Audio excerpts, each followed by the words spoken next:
the mind, we change the game. we change the game. When we change the mind, we change the game. I love it. Let's go. Let's go, everybody.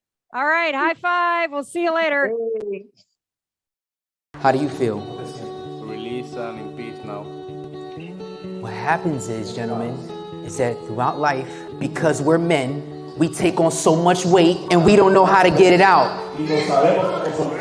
They'll sit there and tell us that we can't cry, like we can't be vulnerable. But what comes in the body must come out of the body.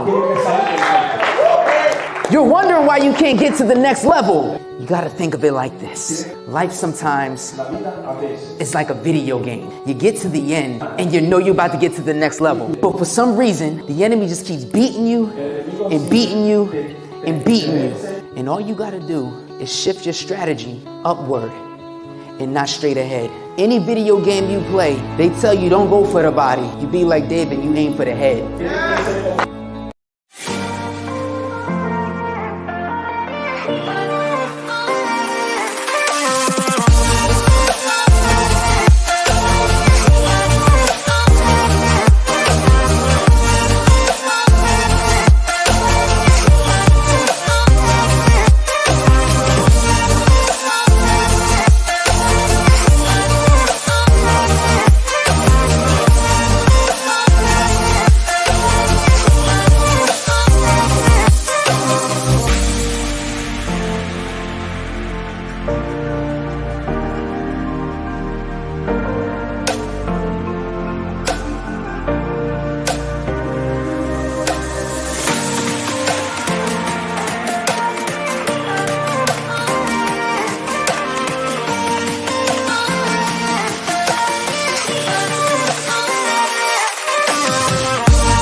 Living out the good life, yeah.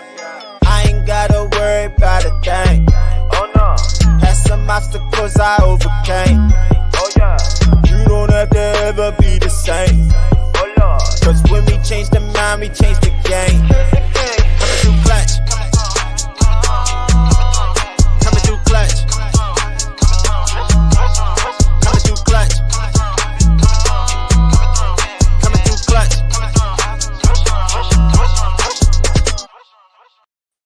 What is going on? What's going on, family? Shift House family, leadership family.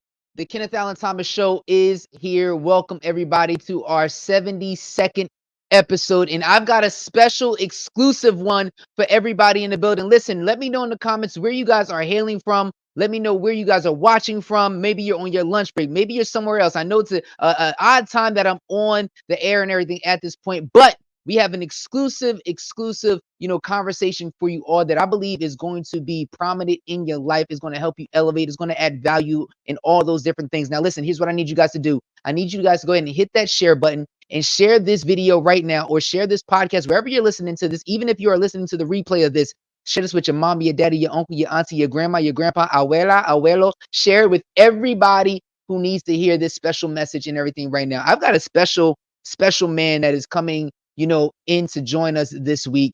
And I'm not with my other co-hosts, with Guy and Nick and everything, unfortunately, today. But we had to get this in. And guys, you guys are going to love this. This man here is an entrepreneur, to levels where I aspire to be. And recently, a quick backstory, his organization, they reached out and wanted to do an interview a few weeks ago. Some of you guys may have seen that interview a few weeks ago on his podcast called Healed, with the Healed community, with the American Cancer Society. And for those that know, you guys know that I am a big advocate for cancer and also Down syndrome, or anything that has anything to do with helping people get to the next level and overcome the adversity that they face. This man right here was also involved with the Philadelphia 76ers years ago, our beloved 76ers, and took them from from last place in 1996 to first place in the Eastern Conference, all the way to the NBA Finals in 2001. And if you remember, at 2001, that was a very, very awesome time for the city of Philadelphia, where we haven't seen them in that capacity in so long, with one of the greatest players to ever play the game in being Allen Iverson. So with that being said, let me just cut to the chase and let me bring my man in. All right, the one, the only, ladies and gentlemen, give it up for Mr. Pat Croce. What's going on, my guy? Hello, Kenny. How are you? You're the big cat, Kenny Allen Thomas, KAT. What a great opening you have for your show. Wow. Thank you. Thank you so much. Thank you so much for being here. Thank you so much for coming on and taking the time, man. How's everything where you're at? How's your family? How's everyone doing at this moment? Family's doing great, Kenny. Thank you. No, everyone's good. Everyone's enjoying life in the present moment. Yes. Pat, let me just start off with this. When we did our interview a couple of weeks ago and we got face to face and we started talking, you reminded me of my very first mentor. And it's so cool that this is our 72nd episode, because my first mentor, when he started mentoring me, was 72 years old. Can you believe that? Yes. His name was Richard Leopold. And a quick story, and then I'll lead in. I was the kid that was, considered having to go into special education when I was younger. And I didn't have like much interest in school. I really wasn't a great reader or anything like that. And it wasn't until 4th grade where my mom had pulled me out of public school and put me in private school. But in between that, after I had failed the 4th grade, she had got me a tutor, and his name was Richard Leopold. And you guys resemble each other, just is that he just didn't have the beard that you have and everything. But other than that, you guys resemble each other. So this is going to be really, really special, for me as well as everyone else. So thank you again for being here. Oh, it's my honor. It's my honor. Yeah. Thank you. Awesome. So I want to start off with this. I was reading your book, Lead or Get Off the Pot. Lead or get off the pot. I want to, I'm going to lead in with that, and then we'll just, conversate and build from there. But lead, we get off the pot. You said something really, really, amazing in this. It says, vision without action is a daydream, and action without vision is a nightmare. And for someone like yourself that has been through, so many different ups and downs and had major success in life, can you elaborate a little bit on what that actually means for the people? Well, Kenny, you're a visionary, and know that there are many people out there in the universe have dreams and wishes and goals and aspirations, but they don't get off their ass and take action on them. That's the problem. But if they take action on something that hasn't been already planned, that becomes a nightmare. So the idea, and all about leadership, is to first, I call it the vision breakdown. If you have a vision, or let's say it's a dream, or you might define it as a purpose, you first take that vision and you break it down into time-sensitive goals. Because if it's not, it's just a wish, which is like smoke off the end of a cigar. It means nothing. It's like last night's dream, nothing. So you take that vision, break it down into time-sensitive goals, and then you take each goal and you break that down into strategies, the how-to. Then you take each strategy and you break it down further into tactics, action steps that you place on your to-do list. And each and every item on that to-do list is the end game. It's not a means to an end. In unto itself is the end. And that's what mindfulness is all about. Being mindful of whether it just means checking off a telephone call you have to make, or grocery shopping, or whatever it might be. Don't take anything as remedial. Everything you do, invest your being in the doing. That's taking action on a vision. And that's where it come true. Wow. Those are such wise words. And, where did you get those thoughts and meanings, and who were some of your mentors growing up to come to, this way of thinking? Well, that's a good question, Kenny. But like you, I'm a sponge. Yeah. And I'm curious. Curiosity is a really cool energy to have, to be Mhm. curious. Most people are judgmental and judge people right off. I'm really curious, like, why did they do that? How did they do that? What Yeah. if? What if I did what they did? So whether it Right. was my father, who was very strict and disciplinary, and he was not an entrepreneur, but he Right. gave me that energy, that discipline, and that organization to be able to write things down and keep an organized desk and file cabinet, Mm. clean up behind yourself. And then there were other people, books that I read, whether it was Lee Iacocca or Lee Iacocca for Chrysler, or Ray Kroc with McDonald's, or Walt Disney. Now, these sound corny, but to me, these people had dreams that came true in a variety of different walks of life, and they Right. all have common threads. And it's those common threads, Kenny, that you and I are putting down in our journal to say, well, if he can do it or she can do it, well, then Yeah. so can I. Right. Right. What do you think like stops people from doing it? Like, what do you think like are some people's their biggest distractions? Let me give you what I say when I used to do the talks you're doing now, those self-help motivational talks. Yeah. It's the start that stops most people. Get off your ass. They don't get up and take action on Right. their passion. Right. No, they Right. I should be I doing like that. that. He did it. Why can't I do it? Because you're sitting down watching television all the time. Get up, Right. move. Right. Right. And it's crazy how we see the world today where there's so much I guess friction in it's blocking people's, blocking their thought process from social media to what's on television to, different movies, and all these different things are distracting them from getting up, and even it could be like family members. Have you ever had like, what do you do to cancel out the distractions from people that, are causing a block in when you're headed? I don't listen to them. Kenny, Mm. it's really important for your followers to Mhm. know that the voice in your head, that chattering mind, can be positive or negative. But Mm. if you're not aware of the voice in your head and it's taken over you, you're identifying with it, then you just follow the leader. Well, I don't believe the voice in my head, so therefore I don't believe anyone else. And those naysayers who said, Pat, you can never do that. When I said it, after the sports medicine center business that I built, sold, then I went after the Sixers. I told very few people because they're naysayers and watch me, like watch. Mm. I'm Right. going to bring it to the end zone by myself. I'll have Yeah. the help of those who do believe, who can help and provide the energy. But you said something really important. So anyone who is a naysayer, that's a low vibrational frequency. You and Okay. I and many of your listeners are high vibrational frequencies. We live Yes. in the now. We don't Mhm. worry about the future. We don't dwell in the past. That's Come just on. mind games. No, the only place life lives is now, and that's where the high vibrational energy. But if you have angst and worry and stress and regret and resentment, then that's a low vibrational frequency, and you will attract like frequencies of the naysayers. I don't let them in my sphere. No, our high vibrational vibes. No, you're going to say no, no, no. Well, get the no, because I'm not Right. paying attention. And then what happens is they don't come around you. You don't attract them. No one's because they can't wear you down, so they go and wear someone else down. Mm. So it's like attracts like. It's like Yes. whatever it is that you think about, if you give that thing that attention, then it's going to draw, into your spirit, into your stratosphere.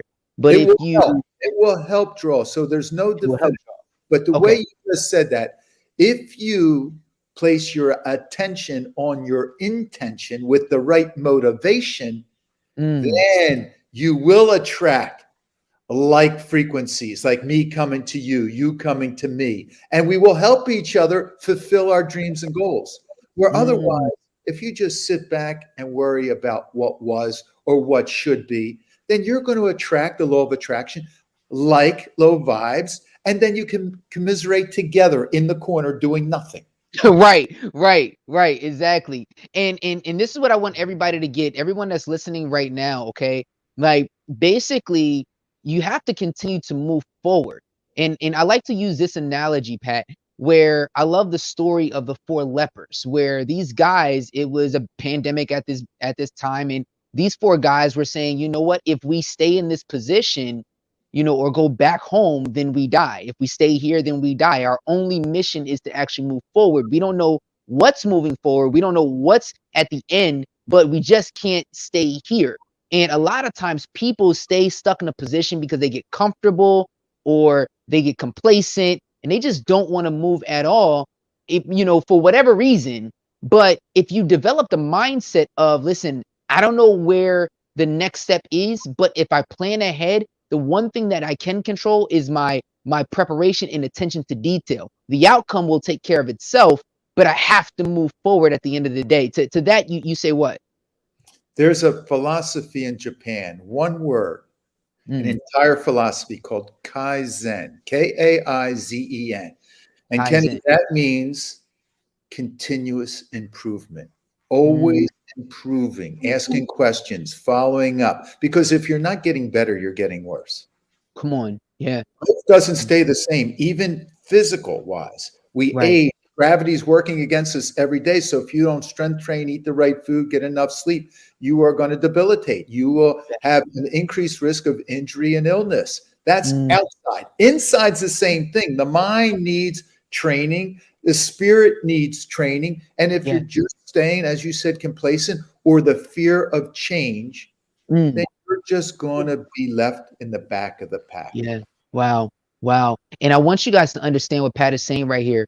In short, there's a reason you're here on this earth, and there's a purpose for you. But if you don't take advantage of the abilities that you have, you're just going to be left behind. It's up to you to take advantage of your ability to continue moving forward for a greater purpose. And I'm pretty sure that what Pat has already built, it's a form of legacy. And we were talking a little bit earlier where now you've retired and your son or you have other people running your businesses, at this point now. And it's about like that legacy and continuing on. When you hear that word legacy, what does that mean to you? You're not going to want to hear this because this may not be what you say. I don't care. Okay. I don't care about the legacy because I live in the now. Come on. Okay. It means nothing to me. It really means nothing. So that might be a bucket of cold water on, but most people would think, Pat, you're nuts. But that's okay because legacy to me, I don't even believe in me. I believe in I am that is behind the me, that is partly sacred and divine, and as in you, the I am that I am is the same I am as you is. So that legacy is we are continuing the legacy of God who said I am that I am. So that's a totally different game here. Yeah.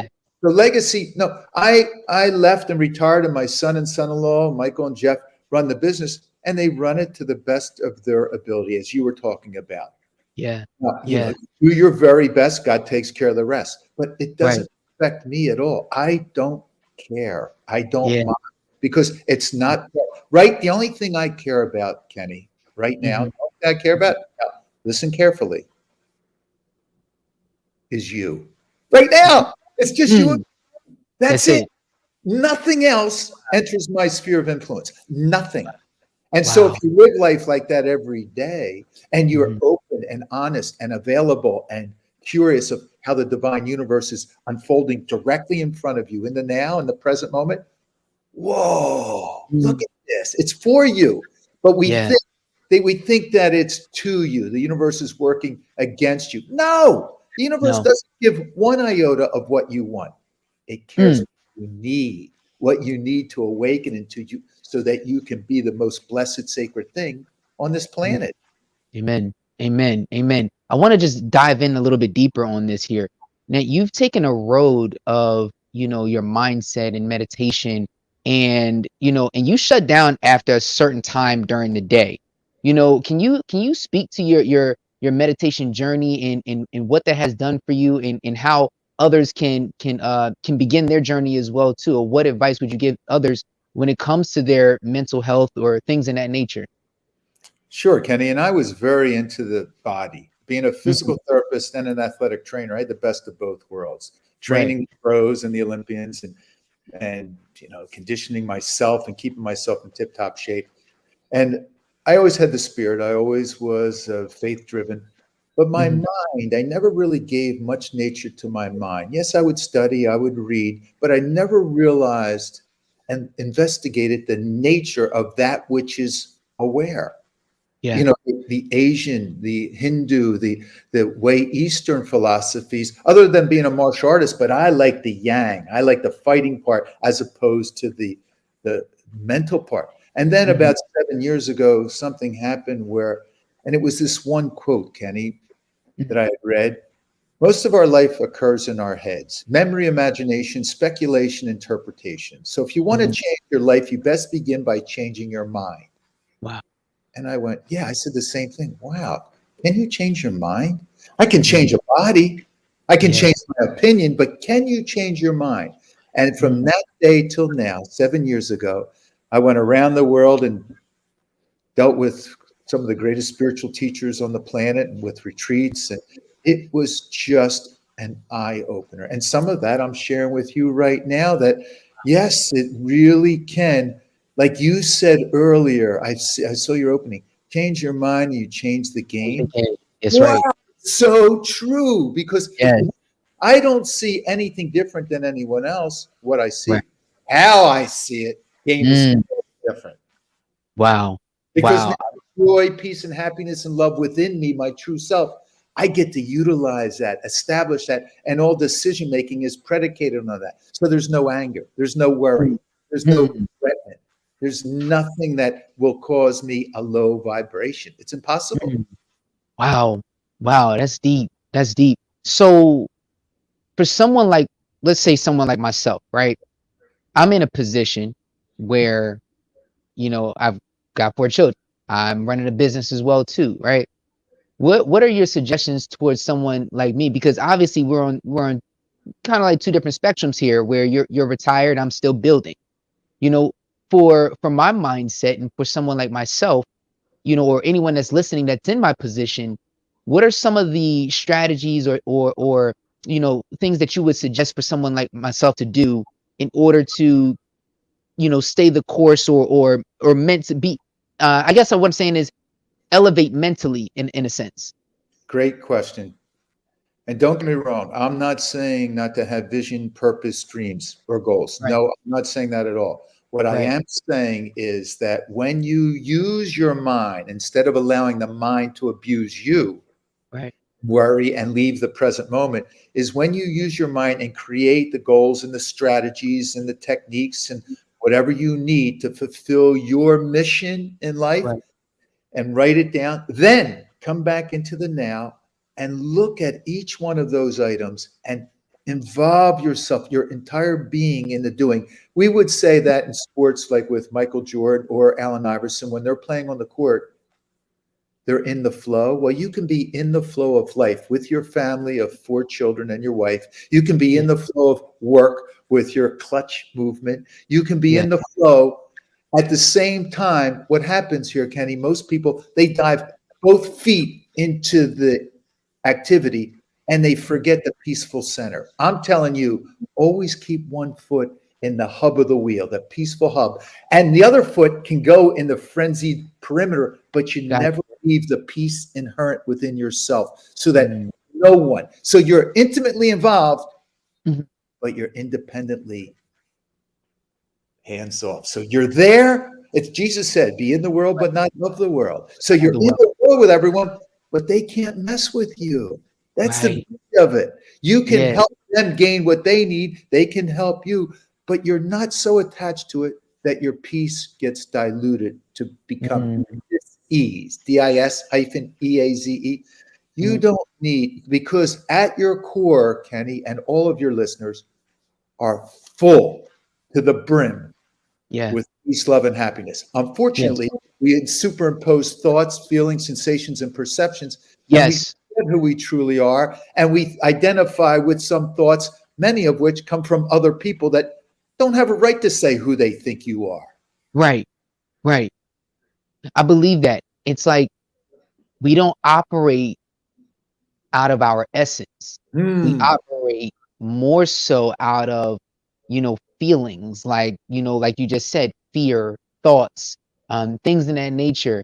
And it's like, if we operate in our essence of who we actually are, then we're on the right path of success, spiritually, mentally, even physically, and not necessarily take in those fears and those thoughts that try to inflict or block us from where we should be headed into the next chapter of our lives, or whatever the case may be.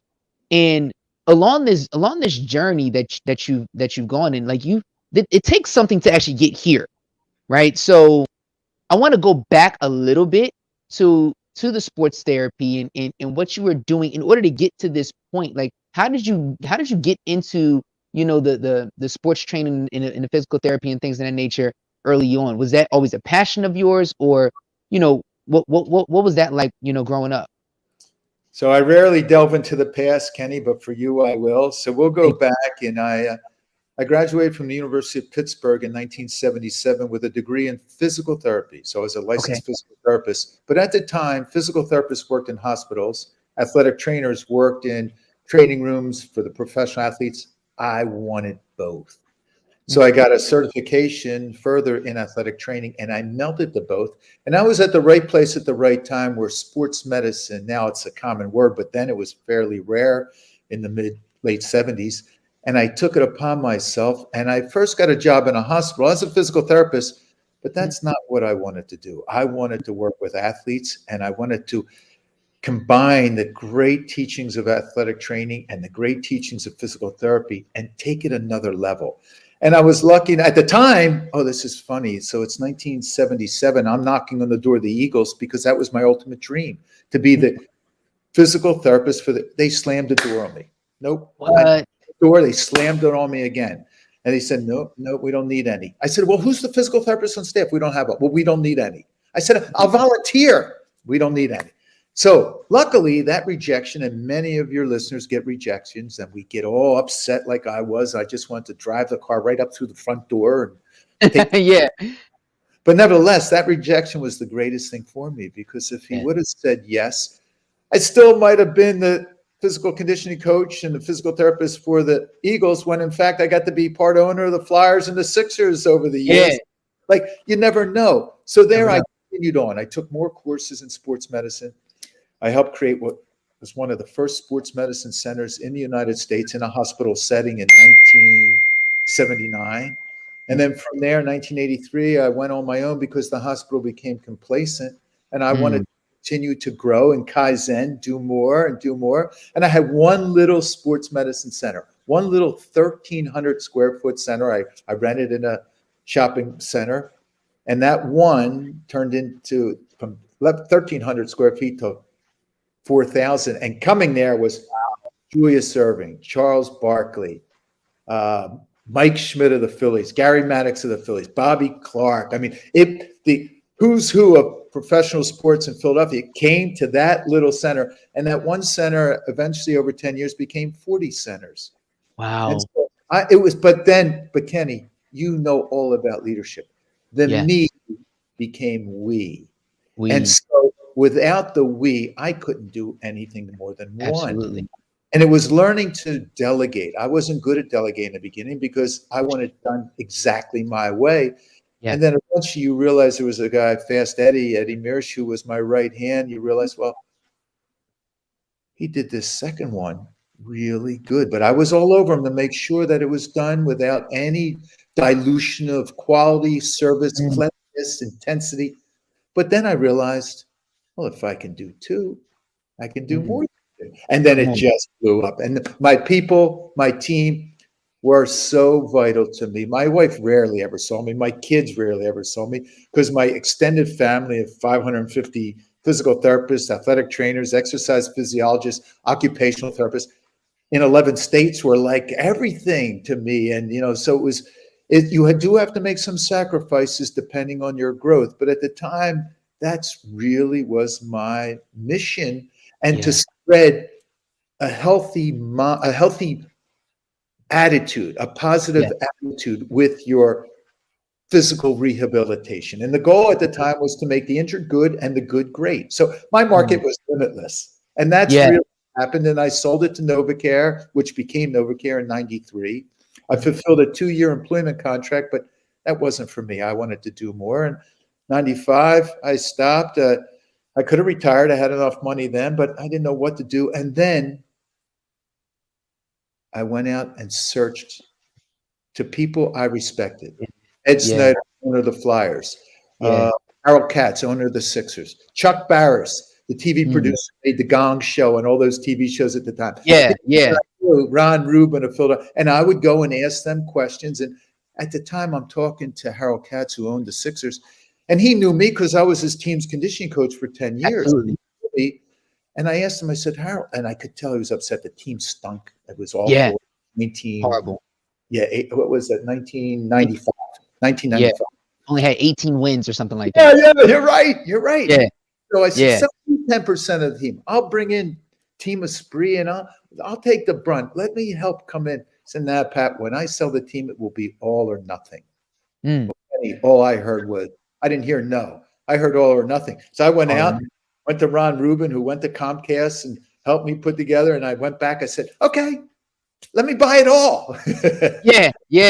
At first he said no. And he said, no, if I sell, it's going to be more than the last franchise, which was the Toronto team. Raptors? And he said, and they said the price, $125,000 is what they went for. Now, in negotiation, you never want to say the price first. You want the other person to say the first price.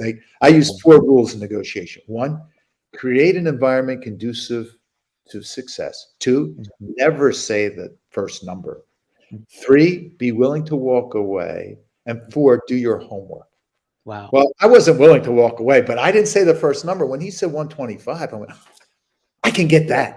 I might have some clink, but I don't have that much, but I do know who does. And so that's how the ball went. I just kept knocking on his door, knocking. And I just, every time I heard no, not yet. I didn't hear. My dad once said, you don't ask, the answer is always no. So I just kept asking.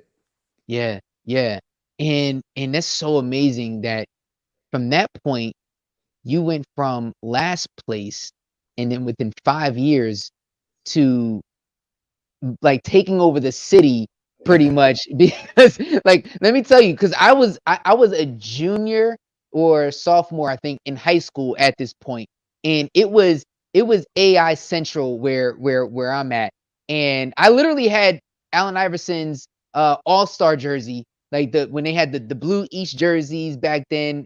And back in the day, us hip hop guys, we used to always wear our clothes like 3 times the size of what it is that we wore. So it was amazing to see how you transform the entire team. I mean, from the culture to the vision to the leadership, all these different aspects. I pay attention to certain things like that. And if you look back at it, like the uniforms were meh.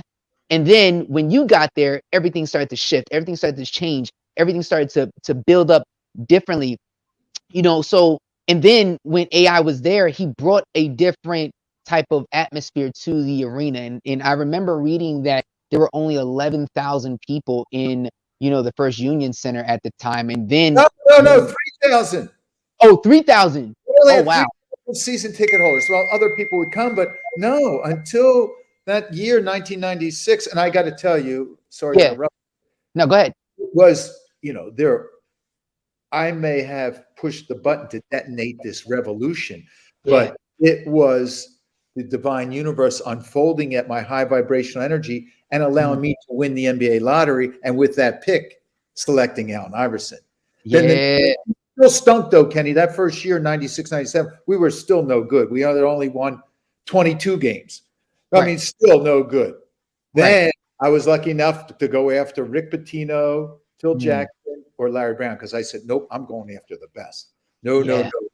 And we got Larry Brown, and between Larry Brown and Allen Iverson, and then Larry was smart enough to know what kind of pieces we needed, and the AI just talk about energy. And you said something interesting. This past week, Kenny, I'm interviewed by ESPN. Now I don't do many interviews, but this was on This was on our jersey, our change of jersey. It's a show coming out called Threads. And you just mentioned this. So he said, Pat, what was the impetus about the jersey change? I said, listen, there's nothing wrong with the old Sixers logo. It was okay, but no one wanted to wear it. It was almost like leprosy to wear that jersey. Yeah. Even when Doc was running the team in 83 and 84, when they won it all, no one even filled the building. I said, I needed a change of attitude, a change of energy, and AI brought that. So in provenance, I kept the red, white, and blue, and I kept one of the many stars that circle it, but I added black. This rebel rebellion. And between you and I said this in this interview, so Kenny, yours is coming out before the interview. That swoosh was the energy and movement of AI in the team. I showed him. He saw the logo. I mean, I wanted his buy-in because look, I ran the team. I didn't run on the court. He's had to wear the jersey. If he's not happy to wear the jersey, then Kenny Allen Thomas won't wear the jersey. That's right. I wanted, that's the we. I wanted the buy-in. I wanted information, and this whole attitudinal shift, this mental shift, if you would say, and the jersey that you wore was just a reflection of the team itself, and more pieces came to the team, and the high vibration attract good trades, and the divine universe was unfolding to show that we could make a dream come true. Right. And it did. Let me tell you, for kids like me at that time, it was, I grew up, a Michael Jordan fan, just like everybody else. Like I was, high on the Chicago Bulls, but when he left the team, like they had the baby Bulls and stuff like that. So I was still a fan, but at the same time, Allen Iverson was the next big thing popping for us. And when we seen them in the finals against the Lakers, and then we stepped over Tyronn Lue, I'm like, man, yo, this is what I'm talking about.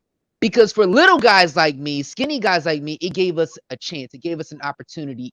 It motivated and inspired us. Like, yo, man, if this little guy can go out and do it, then so can we. And what I feel that you brought was a sense of leadership in so many different ways. And you alluded to it earlier where you're talking about delegation. And I thought that it was so dope that you shared that story about how you brought in Allen Iverson to show the actual logo and getting his opinion on what does he think, because you're the one that has to wear it, not me. I'm just running the team. And it shows that whole we thing. So many people, Pat, have an issue with the we. And I think that right there is a part of where they're not going to the next level because they think that they can do it all on their own. And it seems that you have shown in so many different ways that you can't do it all by yourself. You have to have a team. I want you to just elaborate a little bit more on, the meaning of team and we and how we can go to the next level. Many people think that they are a separate self, me versus they. No, when you realize that the they is me, that you are just an expression, as you said earlier, of the one essence. And the more you realize, disregarding size, shape, color, nationality, religion, that we are all in this together. We are all the I am. Not the I am Pat, I am black, I am the I am, without any qualifications. Go there first and then step out into the circle and see how the differentiation works. And you said something earlier too about AI. I just want to make it clear that AI transcended the sport of basketball, because you as a hip hop fan, he didn't care about the naysayers. No. He didn't care what people thought of his baggy clothes, his Timberland shoes. He didn't care. He cared about what felt right for him. And that's really where I embraced him, because you go, my brother. You just feel right. And there was times when David Stern, the commissioner, and I had to talk. And I think David, being a fan favorite, realized that, Allen had something to share besides his play. His play brought eyes to him, but also that he didn't care what other people thought. He didn't care the voice in the head of other people. Mhm. No. Yeah. But Yeah. never did anything. And I will tell you this straight up, for the 5 years we were together, he never, ever belittled anyone. He never, you never heard him say negative stuff about anyone, teammates. Yeah. Even if he played with lousy teammates, they said he could pass. He'd pass the ball all the time. If you All the couldn't make not forget about it. You're not going to get the ball again. That's it. So he was is a special individual. Yeah. Yeah. That's my guy, man. Like, I really like, if I had like, me personally, if I look at my top, 3 or 4 players, in the world, and he's definitely at the top of that list, just because of, I love the underdog story. I love seeing, guys like him, achieve it. I wish that he could have got back to another finals and actually won it, because I believe that he deserves it. But at the same time, he is a champion in a lot of people's eyes. You don't necessarily need a ring to define that. I believe that he changed so many different lives in his life, and it still is doing it till this day, that he continues to win championships. And as this is given to me, let me say this to everyone that's listening: you are a champion as well too, because I believe that you win a championship every day you have the opportunity to wake up and live your life. I believe that you win that championship because a lot of people don't have the opportunity to do that, but you have the opportunity to do it every day and figure out who you are and what you're here for, in true divine purpose in life. Like, what is that? And at some point, you've got to say, you know what? Screw everything else. I need to get to my purpose. I have to get there. Like, what is your destiny? What is it that you have to achieve in life? And I'm so amped up and everything from this interview, Pat, because I'm getting so much, just in this short conversation. I want to transition a little bit. No, before you go, Ken, okay. because you said something prophetic. Yeah, go ahead. You got it. Let it go. You said you're a champion when you live your life. Yes. That's the essence. That is the definition of champion or success. People put it on politicians or entertainers or sports athletes who have fame, fortune, and fashion. No. It's when you live your life to its fullest, when the being is invested in the doing. Unfortunately, Kenny, most people don't live life. They think about living life. And then there are those who vacillate between living life and thinking. There's pleasure, pain, pleasure, pain. Then there are those who merge with the present moment and live life to the fullest. And then there are those like you who allow life to be lived through them. Yeah. They're just a hole in the flute. There's a famous Sufi mystic from the 14th century. His name is Hafiz. I love his poetry. And he said this, you'll dig this.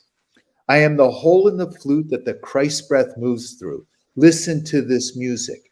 We are the holes in the flute, and let God music through. Too many people think that they're the shiny flute, and my flute is better than your flute, and my flute plays better. No! Be open to life fulfilling its destiny as we speak. So you were so prophetic in saying championships occur now in every walk of life. Absolutely. And I believe that wholeheartedly. I believe it with my son. I believe it with those that are fighting cancer. I believe that those are fighting any type of illness or disease or whatever the case may be. In any walk of life, the minute that you wake up, you just want another title. Like you just want another title. You've got more than Tom Brady. let's keep it real.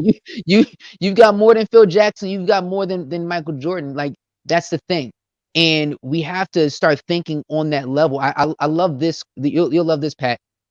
When we talk about, Christ's breaths, I always think about the average human being that breathes at least 23,000 times just in one day. Right. And I believe that when you have 23,000, you multiply that by how many days that you've been living, right? That's how many blessings that you've been getting in just one area of your life since the day that you've been born. And oftentimes we take the breath of life for granted so much that, we miss out on the other blessings that, we could be getting. And I want you to just elaborate a little bit on that when we talk about, our breathing, when we talk about our breath, what does that truly mean to you, especially when you're into your, the meditation and things of that nature? Like, how should we move forward with our breath? Well, you made a good point now, and you connected to a point earlier about meditation. Mhm. See, we think that we are separate from the divine universe. How separate are you if you hold your breath? How long will you be living? No. Yeah. The universe is flowing through you all the time. This bag of skin is nothing compared to the entire universe that you are. And so in meditation, right there, you're meditating, just being aware, sitting quietly, stilly, just and seeing what's around you, feeling your breath. And a great one is just taking a deep in breath in from the base of your toes all the way up to the crest of your head, and then exhaling it and let it flow all the way down, and just feel the wave of energy coming in and out with each breath. Yeah. That's pure meditation. And what is in that meditation is no stress, just pure life flowing in the now. That's meditation isn't some exotic art. It's just being in the now, being fully aware without any judgment. It's Yeah. placing your attention on whatever you're doing. We can call that meditation in motion. When you're public speaking, when you're doing this interview, this is meditation in motion, because you're not thinking about something else than asking me the question and listening to the answer. That's meditation. Meditation is not what you do, it's who you are in the present moment. Wow. Wow. I love that so much. It's basically who we are in the present moment. And I want us to continue to be present, everyone. Be present. And, Pat alluded to it earlier. He doesn't go back into the past much, but for certain occasions, it's okay. It's It's not okay. okay. There's two big reasons why I would go Okay. into the past. Okay. Okay. I qualify thought, the voice in the head.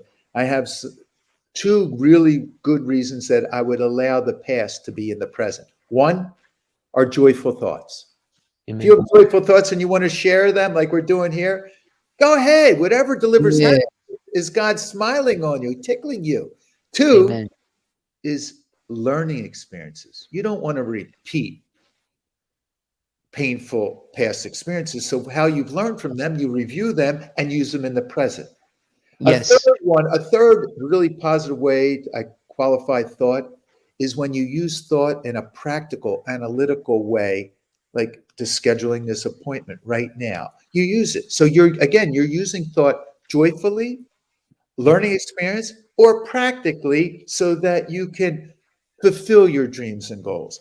The two that I say be wary of are the voice in the head, because it can take you into a very negative position. You could start believing it. And two is the movie of me. Every time, look what he did to me, or how can they say that to me? That's the egoic way where thought, and you've left the present moment, and now all of a sudden you think you're your thoughts. You're not this gorgeous divine being. You are your thoughts. And that movie of me plays, and it's an ugly movie. Most people's movies are a drama, sometimes a comedy, sometimes an adventure. But if you want to watch the movie of me, that's okay. That's meditation. Because it's no reason. I have the craziest thoughts, Kenny. Some are really ugly thoughts where I want to just strangle someone, but then I just look up and I laugh. Shut up, get out of here. Yeah, exactly. Shaking it off. That's all. And Dog sometimes out of the water. my wife will look at me crazy sometimes when I'll do something weird, as in like I'll shake my head. The minute that I have like a crazy thought, like I'll just shake my head to erase it, kind of like one of those etch a sketch, like that's me. Like I erase it immediately because I don't want that thing to live there. Like this is not for you. Like you're knocking on my door. It's kind of like someone who's trying to come and sell me something. This is not like, I'm not trying to open the door and allowing you to come in to sell me something that I don't want or don't need necessarily. So I love that, and maybe that's for someone out there too. Erase whatever those thoughts are that are negative, and replace it with a positive thought. Pat, I oftentimes teach this at a lot of my workshops, my leadership workshops. I was just at the LLS Leukemia Lymphoma Society, and I taught them this strategy. And it came from the story of Samson. And you know the story of Samson, where he was inside these two pillars before he busted through the pillars through God's strength, and then ended up, killing over 1,000 Philistines at the time. I call it the pillars of strength because what's on the outside of the pillars are all the negative things in your life that try to inflict and come back and they keep knocking at the door. But what's on the inside of the pillars is all your positive tangibles, your positive thoughts, everything that you truly are in a positive way and what you were created to be. It is designed to combat those thoughts. So for example, for someone that's listening, if you have low self-esteem on the outside, but on the inside, let's say you're a giver, let's say you're a believer, let's say you have faith and things of that nature. Well, because I'm a giver, if I give to someone, that's going to boost my self-esteem and knock out my low self-esteem. So that those pillars of strength right there, it'll allow you to always rely on the positive that's on the inside to deflect on what's on the outside. Have you ever had, some form of strategy or tool that people can possibly use in their life today in the present time? I love your metaphor. That's a really good one, the pillars of strength. Yeah.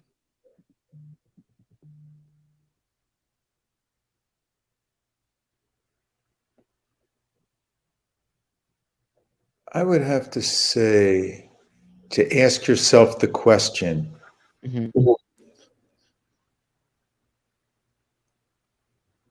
where is this thought? To whom is this thought arising? To whom is this thought arising? And the answer is going to be me. Then you go down a little deeper and say, well, who exactly is this me? Is this me identify with the thought, or is this me that which is aware of the thought? And this awareness is the most powerful being in the universe. Nothing can touch it. Nothing can dilute it. Nothing can disrupt it. So are you that which is aware, or are you the content you're aware of? And it's a really deep self-inquiry called Atma Vichara, Kenny, but it's really the essence of being the peaceful, powerful, capital S self that you are. Yeah. Yeah. Amen. Wow. I love that. I love that. Just continue to be you and capture the essence of who you are. Amen. You say essence. Yeah. Sure, your listeners know that's with a capital E, because the essence of you, God. Yes. See, self in myself is God. The my is my story. The self in yourself is God. The same. The you is your story. So if we take the story and be more of the self, the essence that you're calling it. And I'm not saying I am God. I'm saying I am is God. Yes. The I am that we share. The I am. Once I put Pat on it, or Kenny on it, or Michael Jordan on it. No, that's not God. No, that's an expression of God. But the I am, before any qualifications, attributes, descriptions, just that powerful presence that looks in the mirror, not what you see in the mirror, but that is looking in the mirror. That's it. That's the most powerful created in the image creation in the universe. Yeah. Amen. Amen. I love it. I love it. Pat, we got a little bit more time left before we go. I wanted to shift just a little bit to the American Cancer Society and your healed community. And I wanted you to elaborate a little bit more on, how did the healed community come about, and, and what does it mean for people that need that healing right now? Thanks, Kenny. Yeah. And Kenny, we do them on Wednesdays at 11 o'clock. And if you go to ACS Healed, HEALED.com, you can come on and register. It's on YouTube. And it is, because it's on StreamYard too. Kenny was our guest 2 weeks ago, and the most enlightening, entertaining guest. It was wonderful, wonderful. And I have all kinds of cancer survivors and medical specialists. And usually have two a show, and we interchange questions and answers and have fun, like Kenny and I are doing now. It started, to answer your question, in October of 2019. My body was diagnosed with T-cell lymphoma on my chest. I had surgery and radiation, but again, I said my body. It didn't affect me. It wasn't the eye. It was my body, the instrument, the flute. Wasn't the whole. It didn't affect me at all. I had no angst on a scale from 0 to 10. Okay, what do I got to do about it? Let's go. Boom. Okay, boom. So, but I did think, and I had hidden, I disappeared for the previous 6 years. After I retired, I didn't want to do any press. I didn't want anything. Nothing, people would ask. No, they couldn't get to me. No podcast, nothing. And so, but I came out of hiding, came down off the mountain, and I contacted the American Cancer Society. I figured it was a sign. God said, okay, I'll give you this diagnosis because I know what you're doing with your spiritual sangha, getting people to awaken and realize their true self. This will attract many more, millions of more people so that they can realize that you don't have to suffer. See, the Buddha said pain is inevitable, but suffering is optional. That's psychological suffering. You don't have to suffer. And you've given so many hints today on how not to suffer. One of which is be in the now. You cannot suffer now. You have to be in the past or future.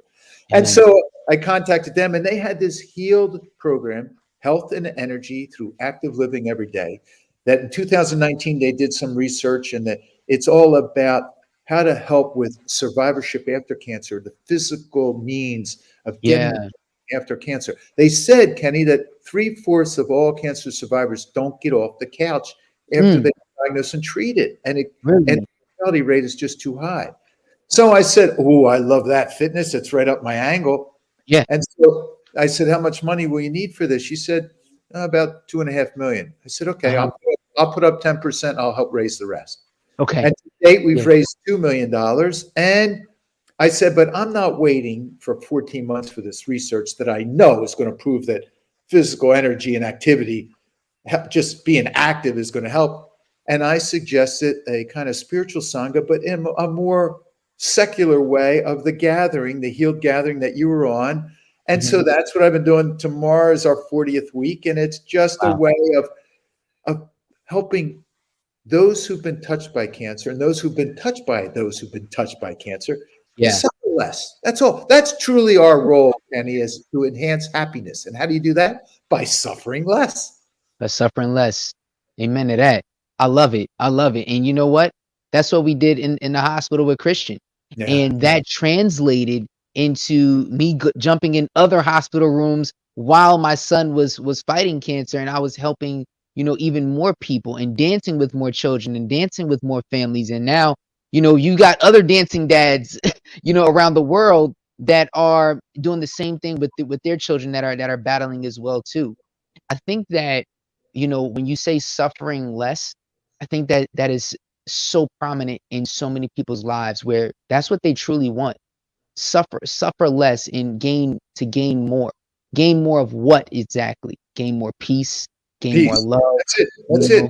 They just want more. What happens, Kenny? You don't really gain it.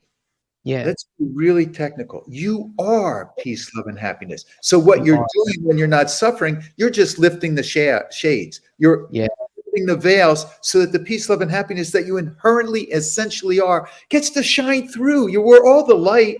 It's just that some people have their blinds on so heavily, conditioned, and the negative people just keep laying on more because you believe them. As we said an hour ago, don't believe anyone. Yeah. Let your experience be your test of truth. Amen. Amen. Amen. I love it. Pat, listen, I've got 2 more things to do with you. And every guest that we bring on the show, we ask 2 questions. We ask 1 question and we play a game. Okay. So, this last question, being that it is a brand new year, it's now February 1st. We're 1 month into this new season that we're in. If you had, and this is just a hypothetical, but if you had all 8 billion of us on this planet, you had everyone's ear, you had everyone listening to you, and it needed a word of encouragement to get through this year, what exactly would you tell everyone on this planet that's listening to you right here, right now? Whether it's one person or 8 billion, I'd say the same thing. Be in the present moment. Allow the divine universe to give you the insights on what action to take. That's it. Be in the present moment. Rest in your own being. Knowingly know that you are fulfillment to the max. And from there, then go, because any angst is going to come in because you feel you're fragile fragment of the universe. You feel you're a piece of the universe. Again, me versus the world. No, we are the universe. Yeah. We are everything, but you won't realize it until you're in the present moment. I don't want you thinking about living life. I want you to be life at its fullest right now, and then do what you need to do without any fretting, and don't be attached to the outcome. Don't worry about the outcome. As you said earlier, I saw what you said. The outcome will take care of itself. Don't worry. The divine universe, the purpose of the universe is happiness, or in religious terms, to be one with God. Yeah. So just follow the divine universe, allow it to be. But if you're not paying attention and open, available, and you're more judgmental than curious, you're going to miss it. Kenny's knocking on your shoulder right now, and if you're not paying attention, you're going to miss the bus. Miss the bus. Come on. Come on. You guys stay with it. Get on the bus, y'all. Get on the bus. Be there at the bus stop, ready for it to pull up because it's coming. Kenny driving. You know it. You know it. You know what I'm saying? So listen, we've got a game to play. Pat, are you ready to play this game with us? Bring it on. All right. So before I changed the name of my show, the show was called the Clutch Vision Podcast, and now it's called the Kenneth Allen Thomas Show. But the name of my my team, we are called the Shift Makers. Our mission is to shift 1 million lives by 2025. And how we do that through inspiration, encouragement, and leadership. And our motto is faith, family, and leadership. So I'm going to give you a letter. And every letter that I give you, you've got to give me a positive word that goes with that letter. Sound good? Bring it on. Let's go. All right, here we go. Ready? Lightning round. S. Spirit. Spirit. H. Heaven. I. Integrity.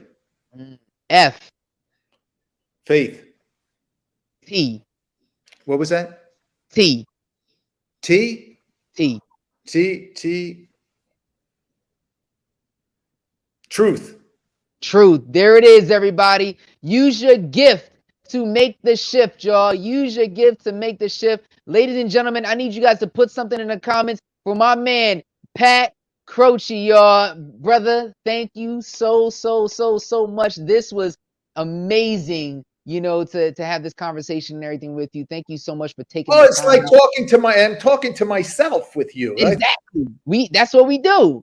Capital You know what self. Yep, totally. There it is. There it is. This is my guy right now, y'all. This is my guy. Listen, this is my Mr. Leopold Part 2, my Leopold 2.0, as I would call it. You know, so listen, I thank you so much for coming on. Listen, let's hang tight after I close out. But listen up, everybody. If you want to go ahead and share this with someone, please share this knowledge with someone that needs to hear this message. Okay. If you guys want more, you guys can always go back to the channel. Make sure you like this, you know, so that the algorithm goes up. And also, if you guys are watching this on Spotify or listening to this on Spotify or listening on Apple Podcasts, Google Podcasts, wherever you're listening to, go ahead and leave a comment below. Rate this podcast. Let us know how you felt. Let us know who you would like to also hear from coming on the Kenneth Allen Thomas Show. And also, you can also go to KennethAllenThomas.com for more. You want courses, you want trainings, you want different things, you want inspiration, motivation daily. You can go to KennethAllenThomas.com. And ways to support the show, you can always go to our Cash App, which is $ Kenny Clutch Speaks. You can go to the Cash App right there. You could donate to the show. If this thing added value to you, you can go ahead and donate right there. And we're doing this to continue to build the show and bring more to you, bring you great content, great quality, always. All right. And with that being said, everyone, listen, let me get a couple of shout outs real quick. We got Brian Phillips. Phillips says, thanks for sharing. This was great. Thanks for sharing. My man, Nate Lawrence, Nate Lawrence he said, can he get a shout out and everything from you earlier? He had texted me. He wanted to shout out. Just wanted you to say hello to him. He's a really big fan of you. How you doing, Nate? My man, Nate. He just had a newborn baby as well, too. So congratulations to him. And hello to my beautiful wife, Josie Thomas, who's always supporting in everything that we do. That must be Saint Josie. Yes. yes. And of course, our dear friend, Miss Taryn Jones as well, too. You know, what's up, Taryn? Yes, we love you, Taryn. So listen, with that being said, everyone, listen, when we change the mind, we change the game. Remember this, yesterday is gone. Tomorrow will worry about itself. And today is all we have. And if today is all we have, then it's your job and your mission to impact today the best way you know how. Every single day that we live is one of one. There will never be another yesterday. There'll never be another today. Tomorrow, we'll find out when it gets here. But there will never be another tomorrow either after it's done. All right. So with that being said, God bless you. God keep you always. We love you guys. And we will see you guys later on the Kenneth Allen Thomas Show. Peace. We living out the good life, yeah. I ain't gotta worry about a thing. Oh no. Had some obstacles I overcame. Oh yeah. You don't have to ever be the same. Oh Lord. Cause when we change the mind, we change the game. Coming through clutch.